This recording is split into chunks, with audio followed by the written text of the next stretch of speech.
राजस्थान सरकार में मंत्री हमारे बड़े भाई राजेंद्र सिंह हुड्डा साहब, हमारे डीएफओ साहब हुड्डा साहब, रेंजर साहब, पीडब्ल्यूडी एएन साहब, रणवीर सिंह जी लीलाई डाणी, मोहन जी मीणा, भाई नरेंद्र, जेपी जी, रामनिवास जी, सम्मानित मंच, पिता तुल्य बुजुर्गों, खून के रिश्ते से बढ़ के भाई जैसे नौजवान साथियों, माता बहनों,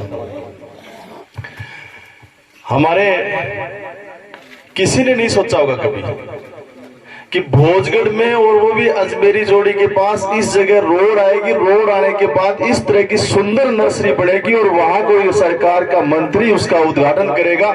ये क्रिएटिविटी है हमारे मंत्री जी की, ये इनकी आगे तक की सोच है। और इस बात को इस सोच को लेकर के कि जिस भोजगढ़ का लोग नाम सुनते थे, जो कभी किसी ने नहीं सोचा, सड़कों से जो भोजगढ़ नहीं जुड़ा हुआ था, उस भोजगढ़ में आज इतना बड़ा काम हो रहा है कि यहाँ जिले के जो वन विभाग का इतना बड़ा काम कि जिले के सबसे बड़े अधिकारी उनकी देखरेख में काम हो रहा है। यहाँ माता मनसा माता कन्वर्जेंस रिजर्व जो नाका लगाया गया है, कन्वर्जेंस रिजर्व कराना भी बहुत बड़ी बात है। आने वाले समय में हमारी पहाड़ी एरिया का जिस तरीके से डेवलप हो रहा है, ये वो वाटिकाएं बन रही हैं, नर्सरियां बन रही हैं, ये आने वाले अगले 10-5 साल 20 साल बाद हमारे लोगों के लिए यहाँ रोजगार पैदा करने का काम है। जिस 20 साल 50 साल आगे कैसे होगा, आगे हमारा सुंदर भविष्य कैसे हो, इस बात को सोच को लेकर के मंत्री महोदय चल रहे हैं। और जो पेंथर है, टाइगर से आज अपन रणथंबोर है, सरीस का वहां क्या है, हमारे से अच्छी जगह नहीं है, लेकिन वहां टाइगर है, पेंथर है, और ये वन जो पेड़ पौधे हैं, वाटिकाएं हैं, यही है। हमारे यहाँ तो धार्मिक स्थल है, हमारी मनसा माता को कितना अच्छा डेवलप कर दिया।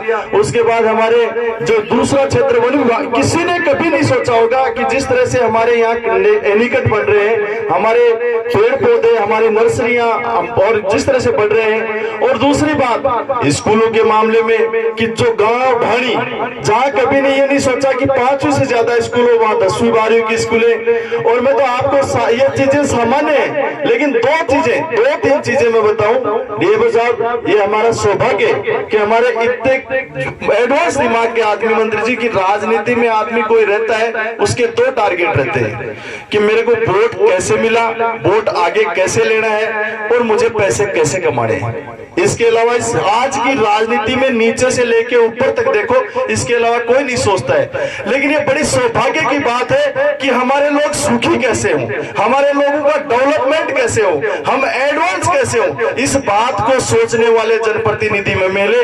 आप, मैं किसी की बुराई नहीं कर रहा हूं, लेकिन ये बात भी है कि पूरे जिले में नहीं, पूरे हिंदुस्तान में नहीं, पूरे राजस्थान में आप देखें हमारे 200 विधायक हैं। कोई विधायक अगर इस तरह की जो कहा जहां वोट नहीं है और गांव से 2-3 किलोमीटर दूर रोई है, ये हमारे तो रोई है, इसमें इस तरह की जगह को कोई ढूंढ के अगर एक पेड़ मिल जाके आके बता दे, तो मैं अपने आप को उसको मानने की वो जनता का जनप्रतिनिधि है। जिस तरह से हमारे हॉस्पिटल बनाए, जिस तरह से हमारी कॉलेजें बनाई, जिस तरह से हमारी कुड़ा, नेवरी, गुड्डा नगर पालिकाएं बनाई, हमारी तहसील बनाई, हमारे स्वास्थ्य केंद्र बनाए। और सबसे बड़ी बात कि कभी जिस तरह से पुरानी मंडियों का नाम होता था, उस तरह से आने वाले 2-4-5 साल में जिस तरह से ट्रैफिक बढ़ रहा है, हमारे गुड्डा का भी नाम बसता, गुड्डा नहीं बसता रणवीर जी। जो अगर बाईपास नहीं होती तो किसी आदमी ने कभी नहीं कहा कि साहब बाईपास होना चाहिए। जो 10 साल बाद किसी के दिमाग में जो चीज आती, वो हमारे मंत्री महोदय के 10 साल पहले एडवांस दिमाग में आ गई।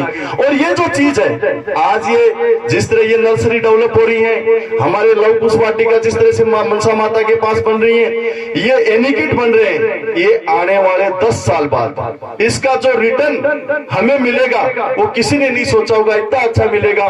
तो आप, मैं सारे लोगों को, हम तो खुश नसीब भी हैं। और अब समय नजदीक है, सारी चीजें जाति पाति से ऊपर उठ के, क्षेत्र से ऊपर उठ करके, सब चीजों से ऊपर उठ करके पॉलिटिकल रूप से हमारे बीच रहते हैं। 36 जात बिरादरी को साथ देके चलते हैं। इस प्रकार के जनप्रतिनिधि मिले, हम सौभाग्यशाली हैं। और भगवती से और भगवान से प्रार्थना करते हैं कि हमारे जनप्रतिनिधि हमें क्षेत्र में मिल इसी तरह से बने रहे और दिन दुगुनी रात चौगुना हमारा विकास होता रहे। आप लोगों ने मुझे बुलाया, सुना, मान सम्मान दिया, धन्यवाद।